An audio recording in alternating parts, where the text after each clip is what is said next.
En el corazón de una prisión romana, un hombre encadenado escribe palabras que atravesarían los siglos. Él nunca ha pisado la ciudad a la cual dirige su carta, pero conoce profundamente los peligros que amenazan a los cristianos de allí. Ellos están siendo seducidos por promesas de sabiduría secreta, presionados por tradiciones antiguas y tentados a poner su fe en rituales en lugar de en Cristo. ¿Quiénes eran estas personas? ¿Qué tipo de amenazas espirituales enfrentaban? ¿Y por qué Pablo, incluso encarcelado, sintió tanta urgencia en intervenir? Todo comienza con un pastor angustiado, una ciudad olvidada y una carta poderosa. Pero lo que Pablo escribió en aquella celda fue mucho más que consejos pastorales. Fue una defensa ardiente de la verdad, un enfrentamiento directo con herejías sutiles y un llamado profundo a la madurez espiritual. Él no solo enseñó, él sacudió las estructuras. Y lo que él dijo en ese tiempo sigue resonando con fuerza entre nosotros hoy. Es impresionante cómo una carta escrita hace casi 2000 años todavía golpea directamente cuestiones que continúan rondando la fe cristiana. Ya deja tu inscripción aquí en el canal, porque con cada nuevo video nosotros profundizamos en temas que desafían, confrontan y edifican. Y si algo ya ha llamado tu atención hasta aquí, dale un like al video para que más personas también tengan acceso a este contenido que necesita ser escuchado.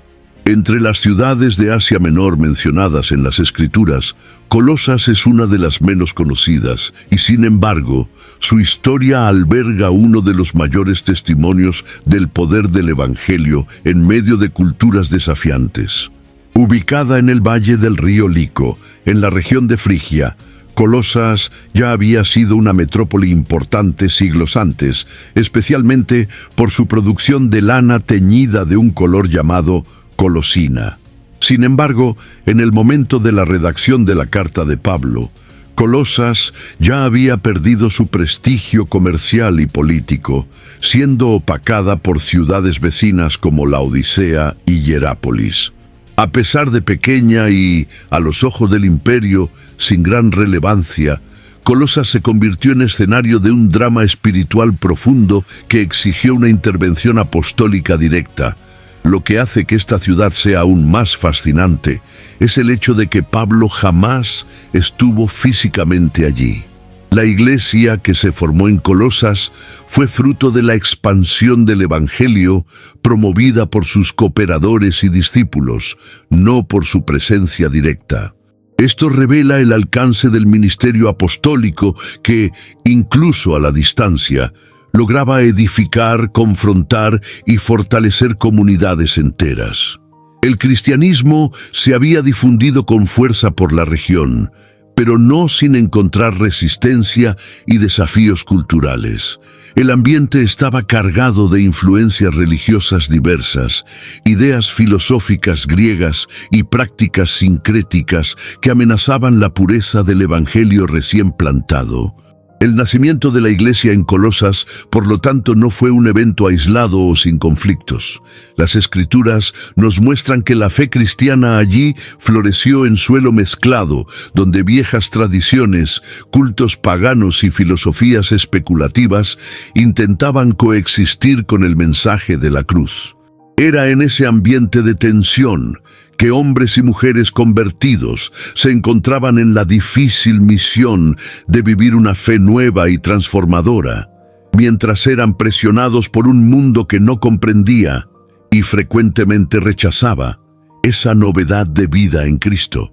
La carta a los colosenses no es solo una exhortación doctrinal, sino también un registro vivo de una iglesia local tratando de permanecer firme en medio del caos ideológico. La pequeña Colosas, por lo tanto, se convirtió en símbolo de la iglesia contemporánea en tantos lugares del mundo. Una comunidad que, incluso en contextos desfavorables, tiene el potencial de vivir una fe robusta y transformadora. Es impresionante notar cómo, incluso sin los focos de las grandes metrópolis, esta iglesia llamó la atención de Pablo hasta el punto de que él escribió una de las cartas más teológicamente ricas de todo el Nuevo Testamento. La semilla sembrada allí por discípulos fieles fructificó, y sus lecciones permanecen vivas por generaciones. En medio de su aparente insignificancia histórica, Colosas se convirtió en inolvidable no por causa de sus calles, monumentos o comercio, sino por causa de la fe valiente de aquellos que allí decidieron seguir a Cristo. El valor de una iglesia no está en su tamaño o ubicación, sino en la profundidad de su fidelidad. Ese es el legado de Colosas, una ciudad pequeña, una iglesia memorable y una carta eterna. Entre los nombres poco celebrados, pero profundamente importantes en el Nuevo Testamento, está el de Epafras. Según el contenido de la carta, fue él quien presentó a Pablo la situación de la iglesia de Colosas, llevando noticias preocupantes, pero también relatos alentadores sobre la fe de aquella comunidad. Al parecer, Epafras era colosense y, posiblemente, el fundador de la iglesia local, fruto directo del ministerio del apóstol Pablo en Éfeso. En su dedicación al Evangelio, no solo predicó, sino que permaneció acompañando el crecimiento y los desafíos enfrentados por los nuevos convertidos, ganando la confianza de los hermanos y la admiración de Pablo. La figura de Epafras nos invita a observar el papel de los líderes locales en la edificación del cuerpo de Cristo. Él no era un apóstol, ni tuvo el reconocimiento de un gran teólogo, pero su celo, su intercesión constante y su disposición a viajar hasta Roma para buscar el consejo de Pablo demuestran el peso espiritual que cargaba. Cuando muchos podrían callar ante herejías o divisiones, Epafras actuó. Al percatarse de que el Evangelio estaba siendo amenazado por ideas distorsionadas e influencias externas, no intentó resolver todo solo, sino que buscó a aquel que tenía autoridad apostólica para traer claridad a la situación. La decisión de dejar Colosas y desplazarse hasta Pablo no fue trivial. La distancia geográfica era grande y el escenario político romano hacía que cualquier viaje fuera arriesgado. Además, visitar a un prisionero en Roma exigía valentía y fe, pues asociarse con alguien condenado podría traer complicaciones personales. Aún así, Epafras fue movido por una causa mayor: la salud espiritual de la iglesia. Su gesto comunica algo poderoso. Líderes que aman verdaderamente a sus comunidades están dispuestos a sacrificar tiempo, comodidad y seguridad por el bien de los demás. Pablo no solo menciona a Epafras con cariño, sino que también destaca su constante intercesión en oración por los colosenses, conforme escrito en la carta. Esta intercesión fervorosa revela un pastor de alma inquieta que no se conformaba con ver a sus hermanos caer en errores doctrinales o abandonar la fe por influencia de filosofías extrañas. Él luchaba espiritualmente, se arrodillaba y se ponía ante Dios en favor de aquellos que había evangelizado.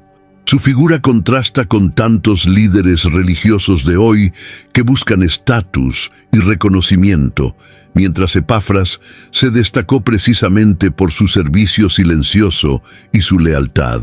Mirar la vida de Epafras es redescubrir la belleza del ministerio genuino, aquel que nace de la compasión, la responsabilidad y el compromiso con la verdad. Él no buscaba gloria personal, sino la preservación del mensaje que había transformado su vida y la de sus compatriotas. Su nombre puede ser menos conocido, pero su influencia resuena en toda la carta a los colosenses. La iglesia, muchas veces, es sostenida por hombres y mujeres así, invisibles para el mundo, pero invaluables a los ojos de Dios. La iglesia de Colosas no enfrentaba solo dificultades internas, sino que estaba inmersa en un caldero cultural que ponía en riesgo su comprensión de la fe. Había un entrelazado peligroso entre misticismo oriental, prácticas ascéticas judías y filosofías griegas. Estos elementos no venían con apariencia hostil. Al contrario, muchos eran presentados como caminos más elevados de espiritualidad. La amenaza era sutil, revestida de piedad y sabiduría aparente, pero minaba la centralidad de Cristo. Para muchos colosenses, seducidos por la promesa de un conocimiento superior, la simplicidad del Evangelio comenzaba a parecer insuficiente. Una de las ideas predominantes que influenciaba el pensamiento de la región era una forma embrionaria de gnosticismo. Esta filosofía sostenía que había una jerarquía de seres espirituales entre Dios y los hombres, y que sólo a través de un conocimiento especial, reservado a pocos, era posible alcanzar la verdadera salvación. Este pensamiento colocaba a Cristo como solo uno entre muchos intermediarios, disminuyendo su divinidad y poder. Eso representaba un ataque directo a la doctrina apostólica que proclamaba a Jesús como el único mediador entre Dios y los hombres. Otro elemento presente en el contexto de Colosas era el legalismo religioso. Una presión para que los cristianos adoptaran prácticas de la ley judía como parte indispensable de la vida cristiana. Esto incluía dietas rigurosas, observancia de fiestas y el cumplimiento de rituales ceremoniales. Esta combinación de judaísmo tradicional con filosofías helenísticas y espiritualismo esotérico formaba un ambiente teológicamente contaminado, donde la verdad corría el riesgo de ser diluida. Para una comunidad joven en la fe, estas influencias eran no solo confusas, sino también peligrosas. No es por casualidad que Pablo escribe con tanta claridad sobre la supremacía de Cristo y la suficiencia de su obra. Su intención era combatir el error con la verdad, disipar las sombras de la duda con la luz del Evangelio. No se limita a señalar los problemas, sino que ofrece una teología sólida que reafirma quién es Cristo, lo que Él hizo y por qué nada más que Él puede sostener la vida cristiana. Pablo no está solo corrigiendo doctrinas erróneas, está protegiendo el corazón de un pueblo que ha conocido la libertad y ahora corre el riesgo de volver a la esclavitud religiosa y filosófica. Al entender este escenario, nos damos cuenta de que la carta a los colosenses es extremadamente actual. Vivimos días en que el Evangelio también es diluido por ideas disfrazadas de sabiduría, espiritualidad o tradición. La búsqueda de experiencias místicas, la dependencia de líderes carismáticos como mediadores y el retorno a prácticas religiosas sin vida son señales de que los desafíos enfrentados por los colosenses siguen vivos hoy.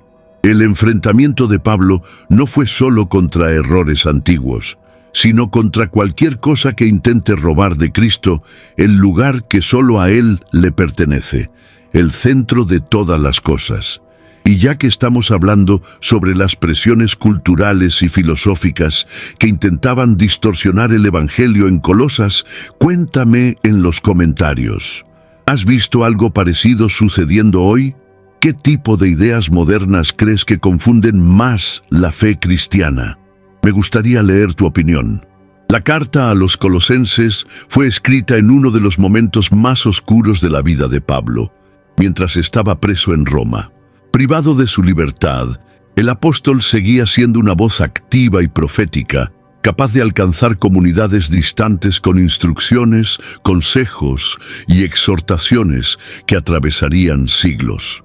En lugar de dejarse consumir por la frustración, transformó su prisión en una plataforma de enseñanza. La celda, que podría simbolizar el silencio y el estancamiento, se convirtió en un púlpito poderoso desde donde fluyó una de las más profundas declaraciones sobre la supremacía de Cristo. El sufrimiento de Pablo no era motivo de amargura, sino combustible para su misión. Él sabía que las cadenas no eran un límite para la palabra de Dios. La urgencia que movió su pluma en ese momento fue motivada por el relato de Epafras sobre los peligros que rondaban la iglesia en Colosas. Aún sin haber estado con ellos personalmente, Pablo se sentía responsable por la salud espiritual de esa comunidad. Sabía que, si el error doctrinal ganaba espacio, toda la obra de fe podría comprometerse. Su amor por la verdad no conocía barreras geográficas ni físicas. La carta, escrita bajo la vigilancia de soldados romanos, lleva la firmeza de quien no negocia la verdad y la ternura de quien intercede por hijos espirituales. Pablo escribe con autoridad, pero también con un corazón pastoral, revelando tanto la urgencia de la corrección como la compasión del discipulado. En medio de palabras densas y doctrinarias, es posible percibir un profundo afecto por aquellos hermanos que jamás había visto, pero por quienes oraba constantemente. Como se registra en Colosenses capítulo 1, versículo 9, declara: «No cesamos de orar por ustedes». La prisión de Pablo se convierte irónicamente en uno de los lugares de mayor libertad espiritual que la historia haya conocido. De allí no salió solo la carta a los colosenses, sino también epístolas como las dirigidas a los efesios, filipenses y a Filemón. Cada una de ellas, a su manera, representa un ladrillo en la construcción de la doctrina cristiana. La limitación física del apóstol no impidió que la verdad se expandiera, demostrando que Dios transforma cautiverios en centros de revelación. Al meditar sobre este contexto, somos invitados a reevaluar nuestros propios cautiverios. Lugares de dolor, soledad o represión pueden convertirse en plataformas de proclamación si estamos dispuestos a permitir que Dios escriba su voluntad a través de nuestras limitaciones. La historia de Pablo nos enseña que, cuando la misión es mayor que la comodidad, incluso la prisión se convierte en semillero de transformación. El corazón de la carta a los colosenses pulsa en torno de la centralidad de Cristo.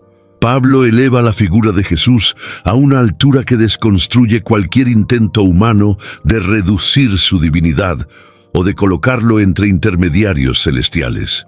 En el capítulo 1, de los versículos 15 al 20, el apóstol teje un himno cristológico que resuena como uno de los más poderosos manifiestos sobre la identidad de Jesús. Allí, él afirma que Cristo es la imagen del Dios invisible, el primogénito de toda creación, y que todo fue creado por medio de Él y para Él. Esta declaración no solo refuta herejías, edifica una doctrina sólida que ancla la fe cristiana en un fundamento inquebrantable. La genialidad de Pablo radica en no solo combatir errores, sino en presentar la verdad de forma tan magnífica que torna cualquier doctrina alternativa pálida e innecesaria. Los colosenses estaban siendo presionados a creer en fuerzas cósmicas, seres angélicos y prácticas ascéticas como complementos para su espiritualidad. En respuesta, Pablo presenta a Cristo como aquel que sostiene todas las cosas con el poder de su palabra. Si Él es el creador, el sustentador y el reconciliador de toda la creación, entonces cualquier otro mediador es irrelevante y innecesario. Más que una afirmación teológica, esta revelación tiene implicaciones prácticas profundas. La fe que no está centrada en Cristo se fragmenta. Una vida cristiana que no reconoce la soberanía total de Jesús inevitablemente buscará sustitutos, reglas, experiencias emocionales, tradiciones humanas o filosofías vacías. Al reafirmar la supremacía de Cristo, Pablo está rescatando a los colosenses de la esclavitud disfrazada de espiritualidad. Está ofreciendo libertad al recordarles que en Él habita corporalmente toda la plenitud de la divinidad. Pablo también destaca que Cristo es la cabeza del cuerpo, la Iglesia. Esta imagen refuerza la idea de unidad, dependencia y dirección. Una iglesia sin Cristo en el centro pierde su identidad y su razón de existir. En lugar de ser conducida por el Espíritu, se convierte en una institución guiada por intereses humanos. Por eso, la carta no solo apunta al error, sino que conduce a los lectores de regreso a la fuente de la vida, al eje que sostiene todo el edificio de la fe cristiana. Cuando Cristo ocupa el lugar central, todo se alinea. La comprensión, el comportamiento, las prioridades y la adoración ganan coherencia. El apóstol no propone una fe fragmentada, sino una vida completamente enraizada en él. Esta es la respuesta definitiva de Pablo a las herejías. No más reglas, ni visiones o tradiciones, sino la persona de Jesús, completo, suficiente, supremo. Entre todas las declaraciones impactantes de la carta, una de las más contundentes aparece en Colosenses capítulo 2, versículo 9, porque en él habita corporalmente toda la plenitud de la divinidad. Con esta afirmación, Pablo no solo exalta a Cristo, sino que confronta directamente las ideas filosófico-religiosas que intentaban reducir su naturaleza. Para aquellos que promovían la existencia de múltiples entidades espirituales o la necesidad de conocimiento oculto para alcanzar lo divino, Pablo declara que todo lo que Dios es se encuentra plenamente revelado en Cristo, de forma accesible, visible y encarnada. Esta plenitud no es simbólica ni parcial, es completa, absoluta y concreta. La divinidad no se distribuye entre ángeles, maestros espirituales o rituales místicos. Se concentra en una única persona, Jesús. Para los colosenses, esto significaba que no necesitaban nada más que Él. Ninguna otra revelación era necesaria. Ninguna práctica extra podría añadir algo a la obra que ya había sido realizada. Este mensaje es liberador, porque elimina la carga de buscar en otros lugares aquello que ya ha sido plenamente dado. Al enfatizar esta verdad, Pablo libera a los creyentes de un evangelio adulterado que promueve la dependencia de tradiciones y sabidurías humanas. Reorienta a la Iglesia a mirar a Cristo como el punto final de la revelación divina. En lugar de embarcarse en especulaciones sobre fuerzas invisibles o códigos espirituales secretos, los cristianos son llamados a conocer a aquel en quien habita toda la plenitud, y que por gracia habita en ellos también. Esta realidad cambia no solo la forma en que se cree, sino también cómo se vive. Además de declarar quién es Cristo, Pablo revela lo que esto significa para los que están en él. «Estáis perfectos en Él», escribe poco después. Esto indica que, al estar unidos a Cristo, los creyentes también participan de la plenitud de Dios. Esta unión es lo que da al cristiano seguridad, identidad y dirección. No se trata de buscar algo afuera, sino de vivir a partir de lo que ya ha sido recibido. La teología de Pablo es práctica. Conocer a Cristo profundamente conduce a una vida plena y transformada. La carta a los colosenses, al afirmar la plenitud divina en Jesús, rompe con toda tentativa de diluir el Evangelio. En lugar de un sistema religioso fragmentado, nos presenta una persona completa. En lugar de múltiples caminos, un solo Salvador. Y esta verdad permanece inquebrantable hasta hoy. El desafío más peligroso que rondaba la iglesia de Colosos no era una persecución externa, sino la infiltración de un sincretismo disfrazado de espiritualidad refinada. Diversas corrientes religiosas y filosóficas estaban siendo mezcladas al Evangelio, creando un sistema de creencias que parecía sabio, pero que en el fondo negaba la suficiencia de Cristo. Pablo reacciona con firmeza ante esta amenaza y advierte: tengan cuidado para que nadie los esclavice por medio de filosofías y vanas sutilezas, conforme a los rudimentos del mundo y no según Cristo, conforme está registrado en Colosenses capítulo 2, versículo 8. La sabiduría humana, por más sofisticada que parezca, se convierte en una trampa cuando intenta ocupar el espacio de la verdad revelada. En Colosos había enseñanzas que exaltaban rituales, ayunos severos, experiencias místicas y hasta culto a los ángeles, en un intento de hacer la fe más completa. Sin embargo, Pablo desmonta esta ilusión con un argumento irrefutable. Si en Cristo ya habita toda la plenitud de Dios, buscar cualquier cosa fuera de Él es retroceder a la esclavitud espiritual.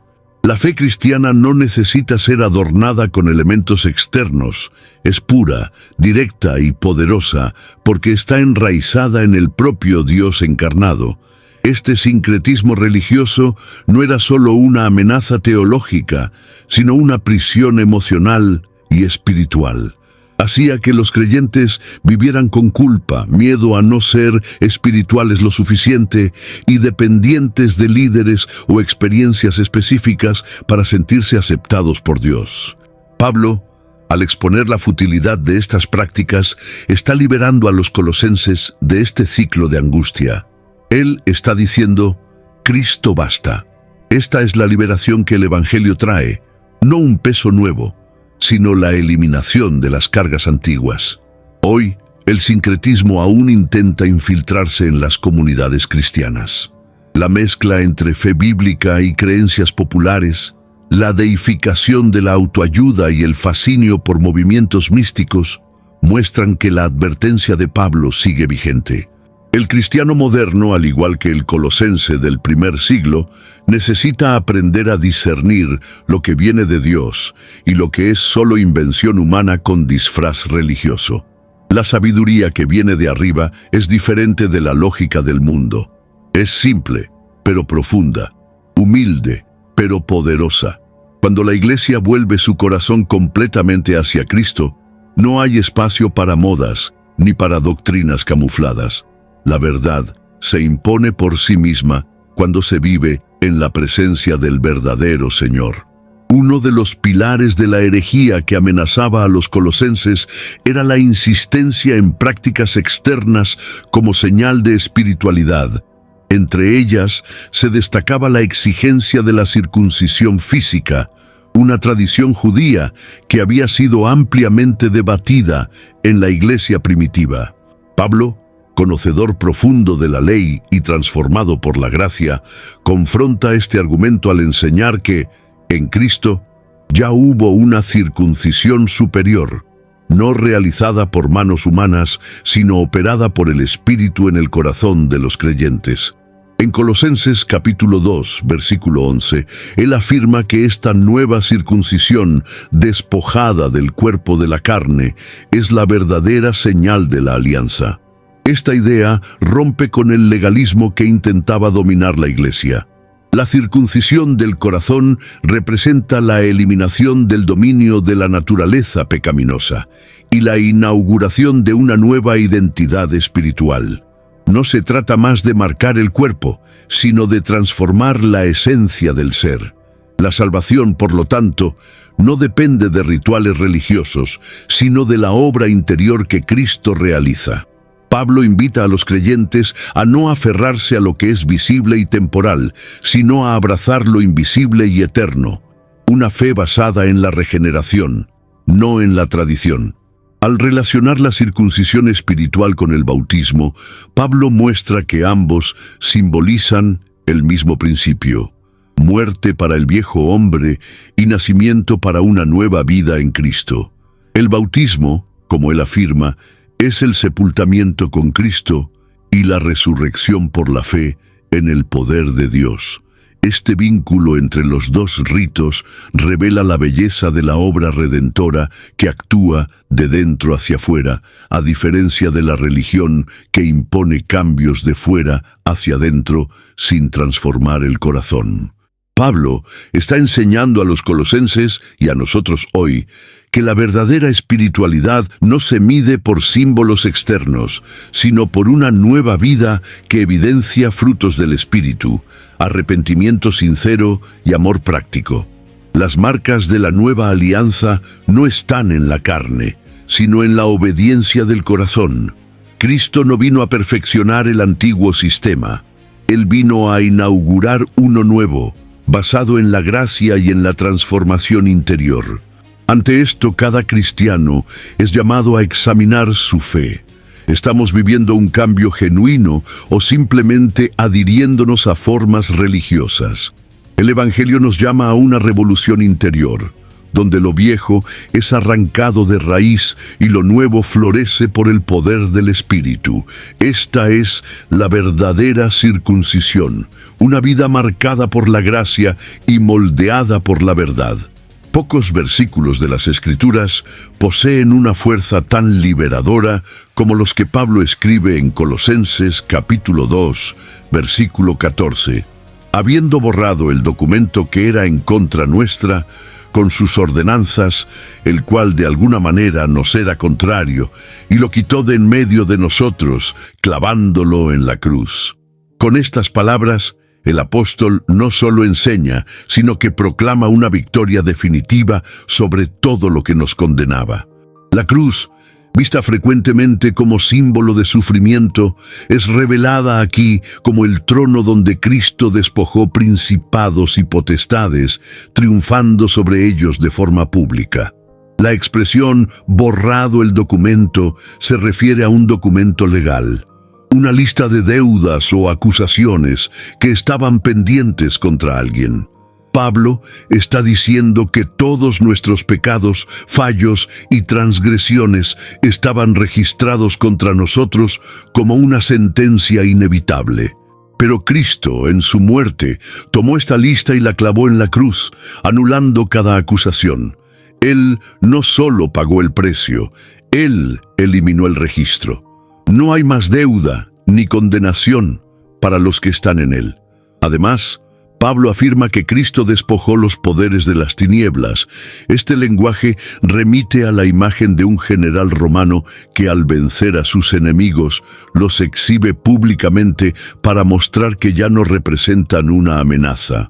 El enemigo no solo fue vencido, fue expuesto y humillado. Esto tiene implicaciones profundas para la vida cristiana. No necesitamos más vivir bajo el yugo del miedo, de la culpa o de las exigencias humanas que intentan apresarnos de nuevo.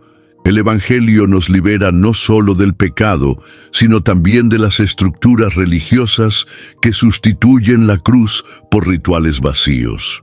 Al enfatizar el triunfo de Cristo, Pablo corta de raíz cualquier intento de salvación basado en esfuerzo humano. Ninguna regla, ningún costumbre, ningún reglamento puede añadir valor a la obra que ya ha sido completada. Esta es la belleza del Evangelio.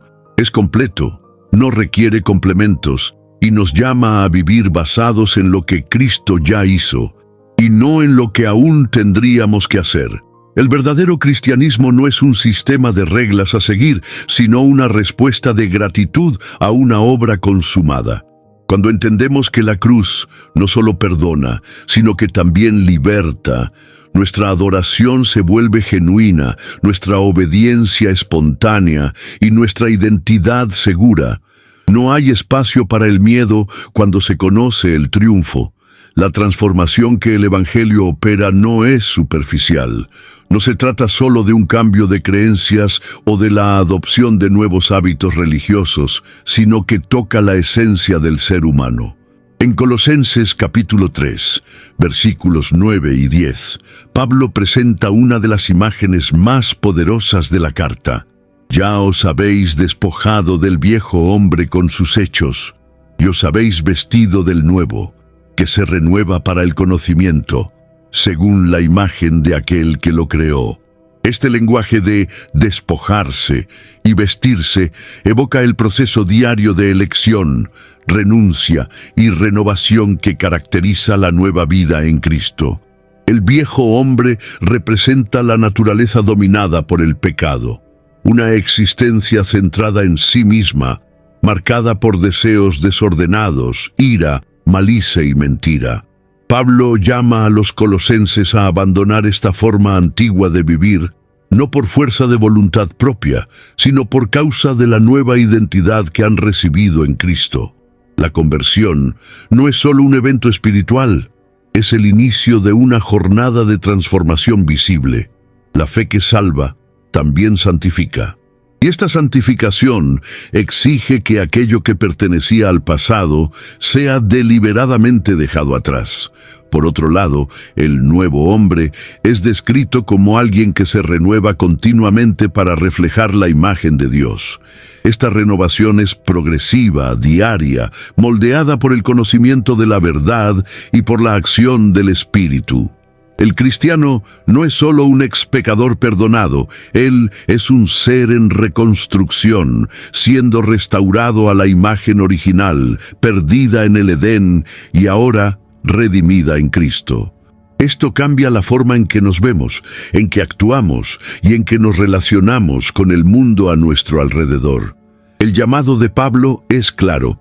Si hemos resucitado con Cristo, debemos buscar las cosas de arriba y hacer morir todo lo que pertenece a la vieja naturaleza. Esta nueva vida no es una utopía inalcanzable, sino una realidad accesible a todos los que viven guiados por el Espíritu. Las actitudes externas deben reflejar la nueva condición interna. No se trata de perfección inmediata, sino de progreso continuo.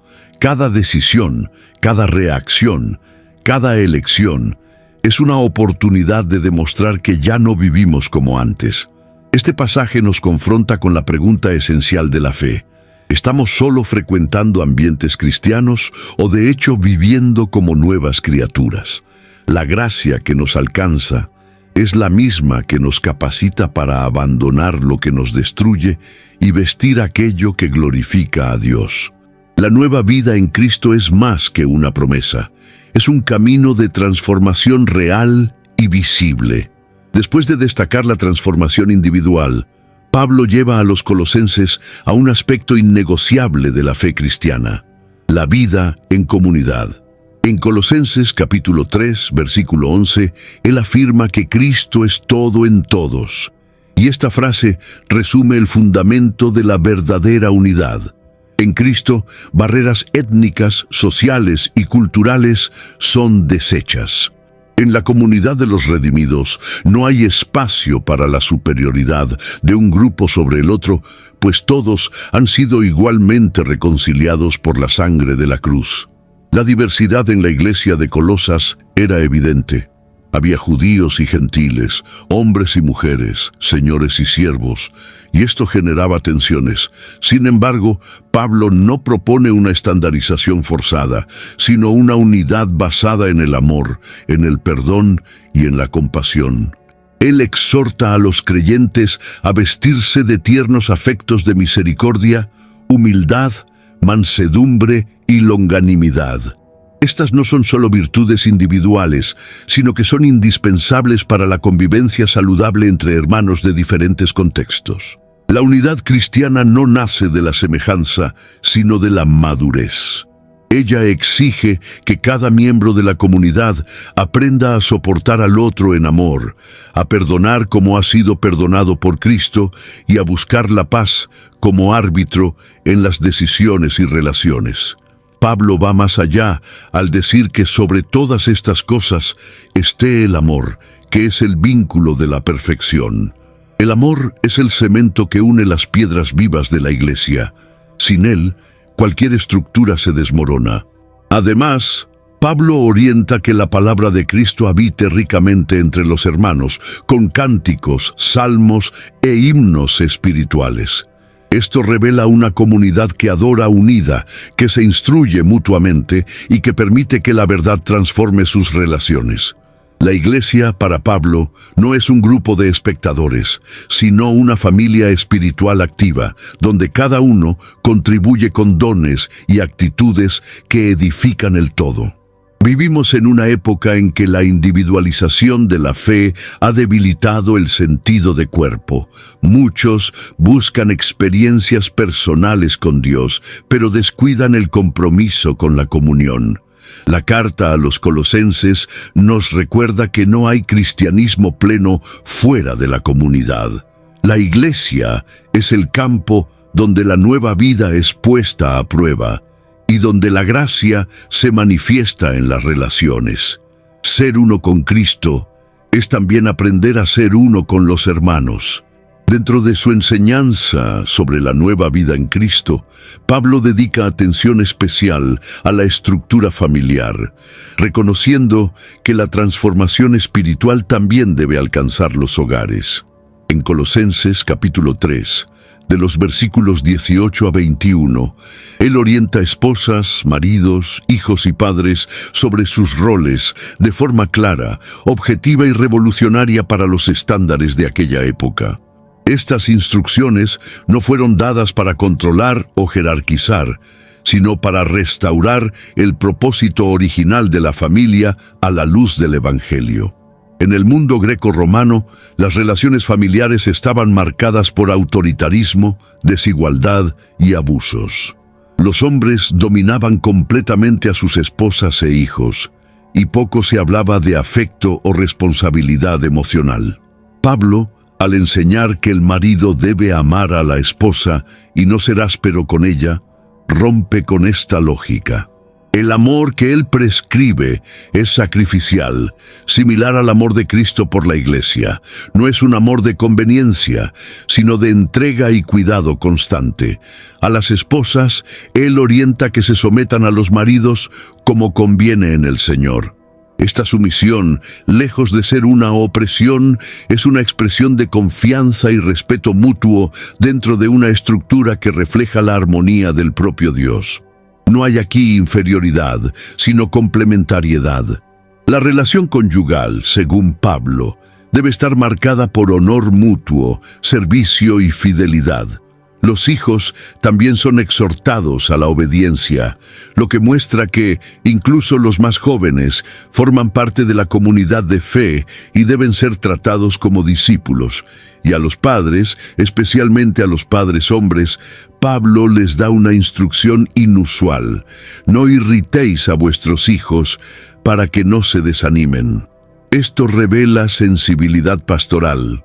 Él reconoce que la forma en que los padres lidian con sus hijos puede impactar profundamente su motivación y autoestima. Estas directrices familiares no son solo consejos morales, son parte del proyecto redentor de Dios, que busca restaurar el hogar como un ambiente de gracia, enseñanza y formación espiritual. Lo que se vive en casa moldea lo que se manifiesta en la iglesia y en la sociedad.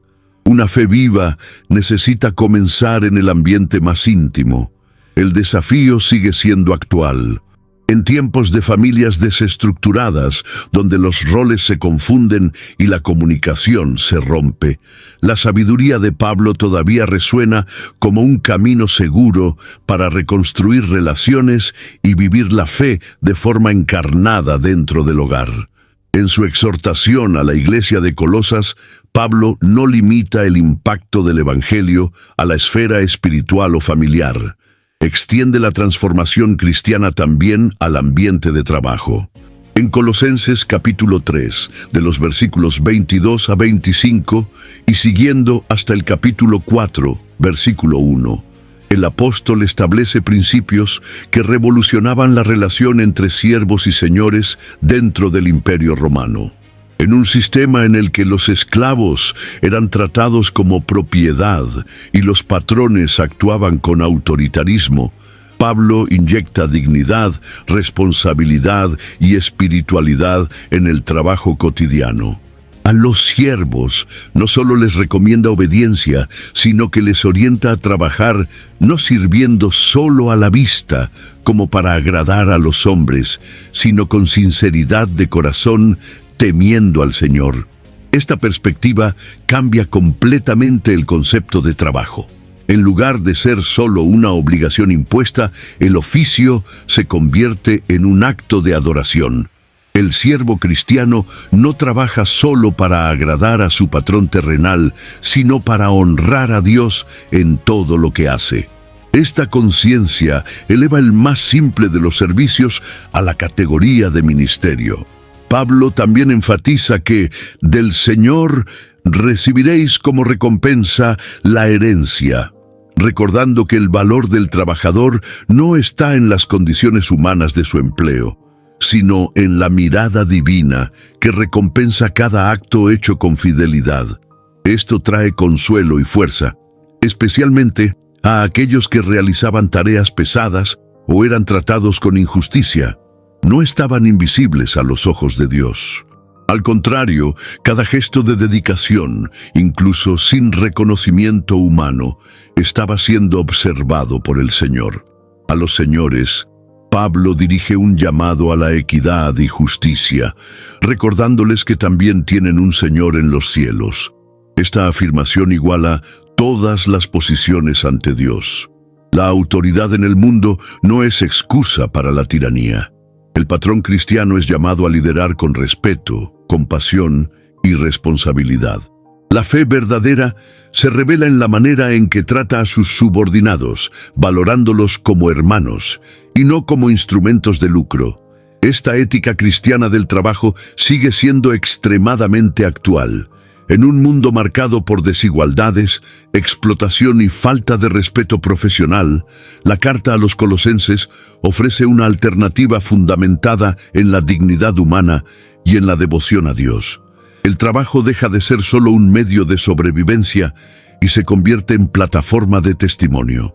Cada ambiente profesional, ya sea una empresa, un comercio o una casa, puede convertirse en territorio de honra y servicio al Señor. En los momentos finales de su carta, Pablo no relaja el tono de su instrucción. Por el contrario, refuerza uno de los pilares de la vida cristiana, la vigilancia espiritual. En Colosenses capítulo 4, versículo 2, advierte: perseverad en oración, velando en ella con acción de gracias. Esta breve declaración conlleva un llamado profundo a la constancia, a la atención y al reconocimiento de la acción divina en medio de las luchas diarias de la fe. Para enfrentar los peligros doctrinales y espirituales que rodeaban a la Iglesia, no bastaba con conocimiento, era necesaria una vida de oración constante. La vigilancia mencionada por Pablo es activa, no pasiva. Exige sensibilidad, discernimiento y disciplina. El cristiano no puede vivir de forma descuidada en un mundo donde el error se viste de verdad y donde las tentaciones son constantes. La oración, en este contexto, es más que un hábito devocional. Es un arma estratégica.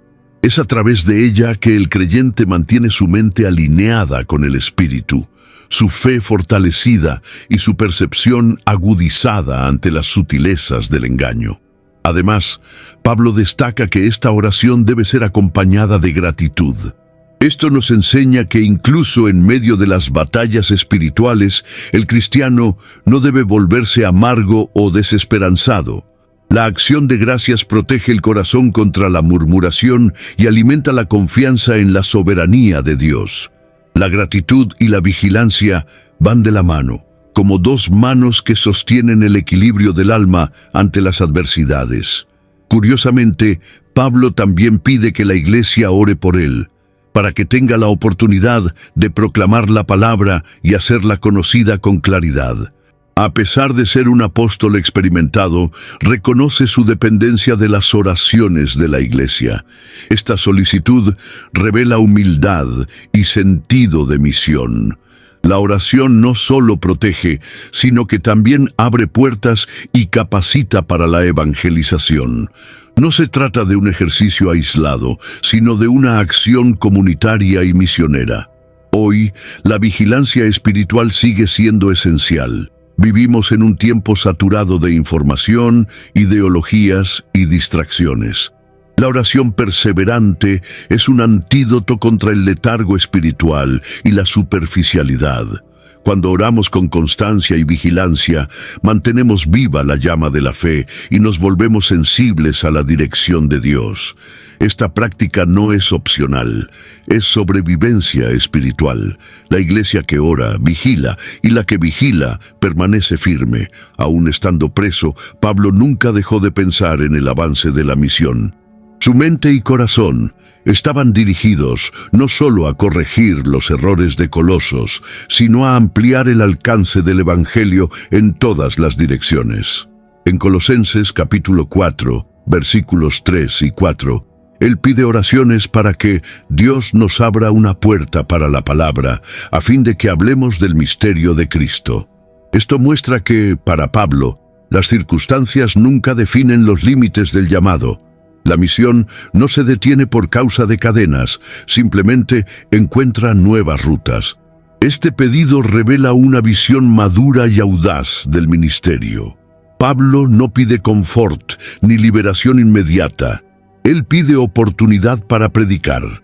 Su pasión por hacer a Cristo conocido sobrepasa cualquier preocupación personal. Esta actitud expone una fe que vive más allá de sí misma, comprometida con el avance del reino, incluso en contextos adversos. Es la fe que transforma celdas en centros misioneros y cartas en puentes que cruzan generaciones. El apóstol también orienta a los colosenses a aprovechar bien el tiempo con los que están afuera, hablando con sabiduría y gracia. Esto indica que la evangelización no era responsabilidad exclusiva de los líderes, sino de toda la comunidad. Cada creyente, en su entorno, era un portavoz del reino, y esta misión debía ser desempeñada con tacto, sabiduría y sensibilidad, para que el mensaje fuera comprendido y acogido. La proclamación del Evangelio es tanto un acto de valentía como de sabiduría. Pablo sabía que la misión no es solo predicar, sino vivir de forma coherente con el mensaje.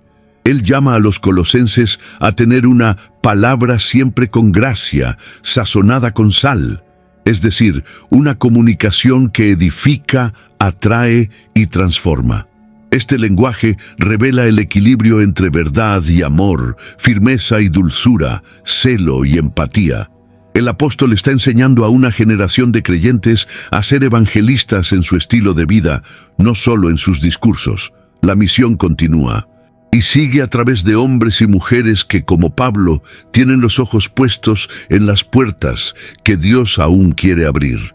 Cada iglesia local es un puesto avanzado del reino y cada cristiano un enviado. Aún en tiempos de crisis, la misión no cesa. Se adapta, se reinventa y sigue avanzando. Donde haya un corazón dispuesto, habrá una nueva puerta abierta para el Evangelio. La fuerza del ministerio de Pablo nunca estuvo solo en su capacidad de predicar o escribir, sino también en la red de compañeros que lo acompañaba fielmente, incluso en los momentos más difíciles. En Colosenses capítulo 4, de los versículos 7 al 14, el apóstol menciona al menos 10 nombres de colaboradores, revelando un sentido de comunidad y asociación que era vital para la expansión del Evangelio. Estos hombres y mujeres, a menudo olvidados por la historia, llevan en sus nombres una carga de fidelidad, perseverancia y sacrificio silencioso. Entre ellos está Tíquico, descrito como hermano amado y fiel ministro.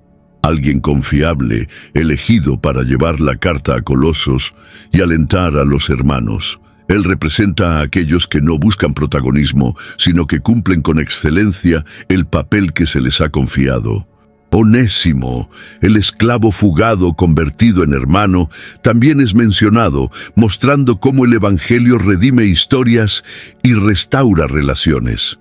Marcos, Juan, llamado Marcos, aparece aquí reconciliado con Pablo, un ejemplo claro de que el servicio cristiano es también un espacio de perdón y nuevo comienzo. Otro nombre que destaca es el de Epafras, mencionado nuevamente como alguien que siempre está luchando por ustedes en oraciones. Una referencia directa a su intercesión constante y celosa. Lucas, el médico amado, también es citado, indicando que personas de diferentes formaciones y funciones componían el equipo misionero. Había espacio para estudiosos, siervos, pastores y médicos. Esta diversidad muestra que el reino de Dios avanza no solo por grandes predicadores, sino por un equipo diverso, unido por el mismo propósito. Pablo, al citar estos nombres, no está solo enviando saludos, está mostrando que el ministerio es colectivo. No romantiza su camino, sino que lo comparte con personas reales, con fallas y virtudes, que decidieron servir a Cristo juntos. Estos nombres llevan historias de valentía, reconciliación, sufrimiento y entrega, y nos enseñan que la obra de Dios se realiza con personas comunes, dispuestas a permanecer incluso cuando el camino se torna difícil. La iglesia de hoy necesita valorar a los compañeros de ministerio, reconocer el valor de aquellos que oran, organizan, sostienen y caminan al lado. El reino se construye en unidad, y cada nombre, incluso los que no aparecen en los púlpitos, tiene un papel fundamental en la misión. Como Pablo, somos llamados a honrar a aquellos que caminan con nosotros en la fe. Las palabras finales de una carta siempre llevan una fuerza especial, y con Pablo no es diferente. En Colosenses, capítulo 4, de los versículos 15 al 18, sus últimas líneas no son meras formalidades, sino que cierran la epístola con un soplo de humanidad, urgencia pastoral y amor profundo. Al citar nombres, enviar saludos y hacer un llamado directo a Sasquipo, Pablo revela que cada detalle de la vida de la iglesia le importaba. Ningún hermano era irrelevante. Ningún ministerio podía ser descuidado. Él menciona la iglesia que se reunía en la casa de Ninfa, una mujer que abrió su hogar para la comunidad cristiana. Esta simple mención está cargada de significado. Muestra que la fe se vivía en lo cotidiano, en las casas, en las relaciones íntimas. La iglesia no era un lugar, sino un pueblo reunido por la fe. Al reconocer a Ninfa, Pablo también eleva el papel de las mujeres en el sostenimiento de la iglesia, recordando que ellas también tenían funciones vitales en el cuerpo de Cristo. La exhortación a Arquipo es directa: atiende al ministerio que recibiste en el Señor para que lo cumplas. Esta frase, breve e incisiva, resuena como un llamado a la responsabilidad espiritual. Pablo no está solo animando, está advirtiendo. El ministerio no es algo para ser descuidado. Recibir un llamado del Señor es un honor, pero también un compromiso que exige celo, constancia y obediencia. Arquipo no podía olvidar o posponer su misión, y nosotros tampoco podemos. Pablo cierra la carta con un toque personal. Saludos de mi propia mano, de Pablo. Recuerda mis prisiones. La gracia sea con vosotros. Esta firma no es un detalle protocolar, es una marca de autenticidad y sacrificio. Él escribe con sus propias manos, tal vez con dificultad a causa de sus cadenas. Su sufrimiento es real, pero su corazón permanece firme en la gracia.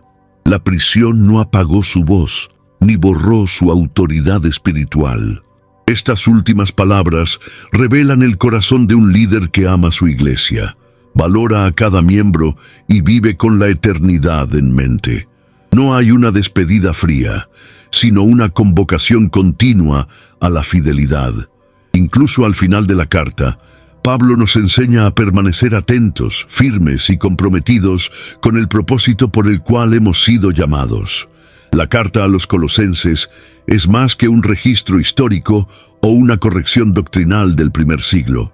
Ella palpita con vida, claridad y poder que atraviesan generaciones. Sus verdades no han perdido validez con el tiempo, porque hablan directamente a la esencia del Evangelio, la centralidad de Cristo, la suficiencia de su obra y el llamado a la madurez espiritual. En un mundo cada vez más saturado por voces confusas, Colosenses sigue siendo un faro que apunta el camino hacia una fe sólida y transformadora. La iglesia de hoy, como la de Colosas, está rodeada por filosofías seductoras, misticismos disfrazados de espiritualidad y tradiciones humanas que intentan ocupar el espacio de la verdad bíblica. En medio de esta confusión, el grito de Pablo aún resuena: Cristo es todo en todos, como afirmó en Colosenses capítulo 3, versículo 11. Esta declaración no es solo teológica, es existencial. Redefine nuestra identidad, propósito y dirección. No hay espacio para otro fundamento. Donde Cristo es central, hay vida. Donde Él es secundario, todo se desmorona. La carta nos desafía a no solo creer correctamente, sino a vivir con coherencia. El llamado al abandono del viejo hombre, a la vivencia comunitaria en amor, a la renovación familiar y a la ética en el trabajo son expresiones prácticas de una fe madura. No se trata de misticismo o de apariencias, sino de una transformación real que afecta todos los aspectos de la vida. Esta espiritualidad encarnada es lo que el mundo necesita ver. Cristianos que viven como nuevas criaturas, comprometidos con la verdad y con el prójimo. Además, Colosenses nos recuerda la importancia de la oración, de la vigilancia espiritual y de la misión continua. La Iglesia no puede acomodarse ni perder el enfoque. Cada creyente tiene un llamado, cada comunidad es una plataforma de influencia, cada momento es una oportunidad para proclamar la supremacía de Cristo sobre todas las cosas. La carta se cierra, pero la misión continúa. Al volver a leer esta epístola, somos confrontados con una pregunta fundamental. ¿Cristo es, de hecho, todo en nuestra vida? Él es el centro, la base, el Señor absoluto. La carta a los Colosenses nos invita a una vida cristiana sin máscaras, profunda, vibrante y centrada en Jesús. Esta invitación permanece abierta, y quien la acepta encuentra una fe que no se tambalea, una esperanza que no se frustra y una vida que de hecho vale la pena vivir. Mucha gente por ahí anda buscando respuestas en tantos lugares, cuando todo lo que necesitan ya ha sido dicho y está en Cristo. Envía este video a alguien especial y suscríbete aquí en el canal para seguir caminando con nosotros en la dirección de la verdad que realmente transforma.